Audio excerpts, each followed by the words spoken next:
दोस्तों, कल Hezbollah chief Sayyed Hassan Nasrallah ने भारतीय समय अनुसार तकरीबन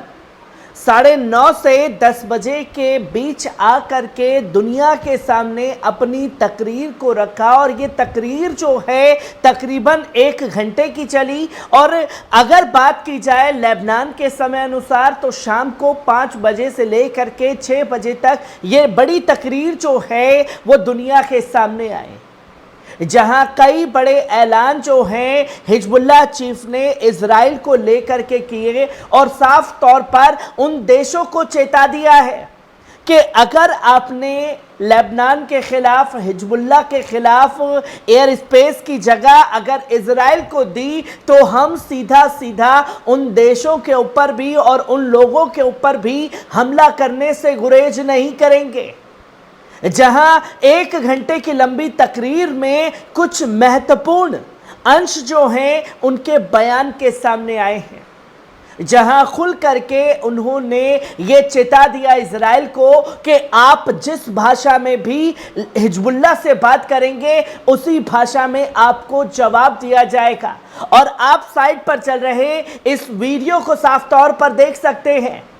इंग्लिश सबटाइटल्स में उनकी तमाम बातों को सामने रखा है और उन्होंने ये साफ तौर पर बता दिया कि अगर इजराइल को ये लग रहा है कि वो लेबनान पर आसानी से हमला कर पाएगा तो यकीन मानिए, और दुनिया से और अपनी आवाम से उन्होंने वादा किया कि जिस भाषा में वो जवाब देंगे, जिस भाषा में भी हमला करेंगे उसी भाषा में जवाब देंगे। अगर वो हमारे शहरों को निशाना बनाएंगे तो तबाही का मंजर जो है हिजबुल्लाह से जंग में खास तौर पर देखने को मिलेगा इजराइल को, और वो हमारी ताकत को कम आंकने की कोशिश ना करें और 2006 वाली गलती को ना दोहराएं, क्योंकि अब हमारे पास आधुनिक हथियार हैं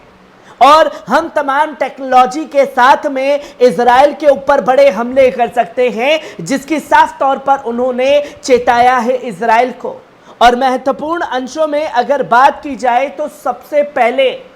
उन्होंने ये बात दुनिया के सामने रखी कि हमारे पास जानकारी है कि इजराइल वायुसेना अपने हवाई अड्डों का उपयोग करने के लिए साइप्रस में प्रशिक्षण ले रही है। हम साइप्रस को चेतावनी देते हैं, यदि वे संभावित युद्ध के दौरान इजराइल के लिए अपने हवाई अड्डे खोलता है तो हम इसे युद्ध का हिस्सा मानेंगे।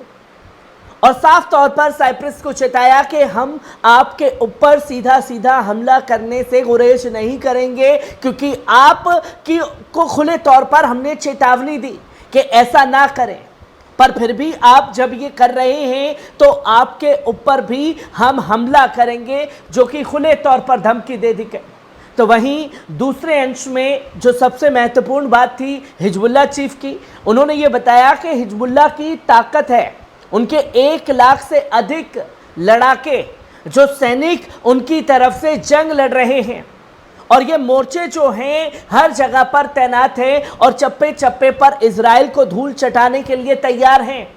और तीसरी बात उन्होंने कही कि गलील पर आक्रमण एक निश्चित संभावना बनी हुई है और हम इजराइल के गलील क्षेत्र को पूरी तरीके से निस्तनाबूद कर देंगे, उसे ज़मींदोज़ करने का काम करेंगे। वहीं दूसरी तरफ उन्होंने अपने हुदहुद ड्रोन द्वारा रिकॉर्ड किए गए इजरायली शहरों का दूसरा, तीसरा, चौथा और 5वां एपिसोड होगा। हमारे पास हाइफा के फुटेज है, हाइफा से पहले, हाइफा से परे, उसके तमाम फुटेज हमने दुनिया के सामने रख दिए हैं। और यकीन मानिए दोस्तों, पूरी तरीके से हिजबुल्लाह ने हवा निकाल दी है, क्योंकि उसे अपनी टेक्नोलॉजी पर बड़ा गुरूर था और वो गुरूर चकनाचूर हिजबुल्लाह ने किया है, जहां ड्रोन आसानी से घूमता है और हर जगह से जाकर के दिखा देता है कि कहां कहां कौन सी ताकत इजराइल की है, कहां कौन से सैन्य हथियार है, कहां कौन से ठिकाने हैं। हाइफा के अंदर की हर एक बारीक से बारीक चीज को दुनिया के सामने रख दिया गया और इसी को लेकर के कहा कि हमारे पास और भी उम्दा टेक्नोलॉजी के ड्रोन हैं जो भारी नुकसान इजराइल को पहुंचा सकते हैं। और साफ तौर पर हिजबुल्लाह चीफ ने कहा कि दुश्मन जानता है कि जायोनी इकाई के भीतर एक भी बिंदु ऐसा नहीं है जिस तक हम नहीं पहुंच सकते। अगर उसे ये लगता है कि उसका आयरन डोम सुरक्षित है, उसकी कोई दूसरी सैन्य शक्ति जो है वो सुरक्षित है, पर वो गलतफहमी में जी रहे हैं। हम हर जगह घुस करके वार करना जानते हैं। और साफ तौर पर यह भी कहा गया कि पूर्ण युद्ध की स्थिति में प्रत्येक एटीजीएम मिसाइल और ड्रोन को सटीक रूप से पूर्व चयनित लक्ष्यों पर दागा जाएगा। उन्होंने अपनी उम्दा जो मिसाइलें हैं, ड्रोन हैं छोटे छोटे, उनका जिक्र करके कहा कि हम ये सीधे निशाने पर दाग सकते हैं। दुश्मन को भी पता होना चाहिए कि भूमध्य सागर में जो उनका इंतजार कर रहा है उसे कम करके नहीं आंका जा सकता। जो वो धमकी दे रहे हैं कि हम हमला करेंगे और बिल्कुल ख़त्म कर देंगे, तो वो गलतफहमी में जी रहे हैं, वो कभी होने वाला नहीं है। और साथ ही साथ 8वें पॉइंट में ये कहा गया कि दुश्मन को उम्मीद करनी चाहिए कि हम हवाई, जमीन और समुद्र से आएंगे। लेबनान पर थोपे गए युद्ध की स्थिति में प्रतिरोध बिना किसी सीमा के लड़ेगा। हम किसी समीकरण या किसी कानून का पालन नहीं करेंगे। ज़ायोनी शत्रु और उनके अमेरिकी आकाओं को इसे ध्यान में रखना चाहिए। जहां खुल करके ये धमकी सैयद हसन नसरुल्लाह द्वारा दे दी गई है कि हम हर क्षेत्र में जा करके युद्ध कर सकते हैं और हमारे लिए कोई टाइम बॉर्डर नहीं रहेगा कि भाई बॉर्डर के पास जाकर के लड़ना है या नहीं लड़ना है। हमारे लड़ाके जो हैं इजराइल के अंदर घुस करके भी बड़ा हमला कर सकते हैं। और अंत में उन्होंने साफ तौर पर 9वें पॉइंट में कहा कि गाजा के संबंध में हमें अपना कर्तव्य निभाने से दुनिया की कोई ताकत नहीं रोक सकती। लेबनान, यमन और इराक ने मोर्चा को बंद करने का एकमात्र समाधान सरल है कि गाजा और हमारे फिलिस्तीनी भाइयों पर युद्ध बंद करे इजराइल। अगर अमेरिका ये करा सकता है तो इजराइल को रोके। फिर ये नहीं कहना कि हमारे तमाम जो रेजिस्टेंस है वो खुल करके इजराइल के ऊपर प्रहार कर रहे हैं, जो कि खुले तौर पर चेतावनी सैयद हसन नसरुल्लाह द्वारा दी गई है। और इसी बयान में आपने साइप्रस का जिक्र सुना होगा और साइप्रस की तरफ से भी बड़ा बयान जो है सैयद हसन नसरुल्लाह के बयान के बाद आ गया है, जहां इजरायली यूनिट के अनुसार इजराइल के साइप्रस राजदूत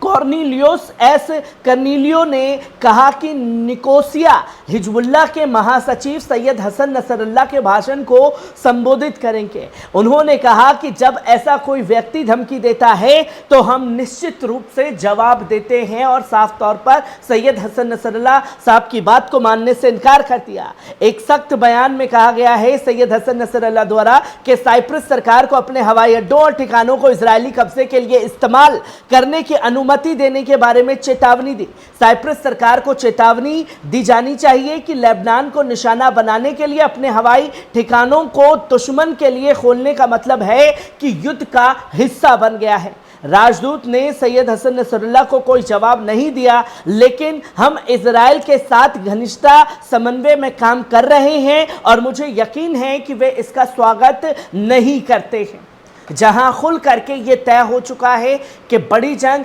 हिजबुल्लाह और इजराइल के बीच छिड़ने वाली है, क्योंकि यहां ऐलान किया गया कि 3.5 लाख फोर्सेस जो है इजराइल बढ़ाएगा। और इधर सैयद हसन नसरुल्लाह ने भी अपने शब्दों में जता दिया कि आप जिस भाषा में हमला करेंगे उसी भाषा में आपको जवाब दिया जाएगा।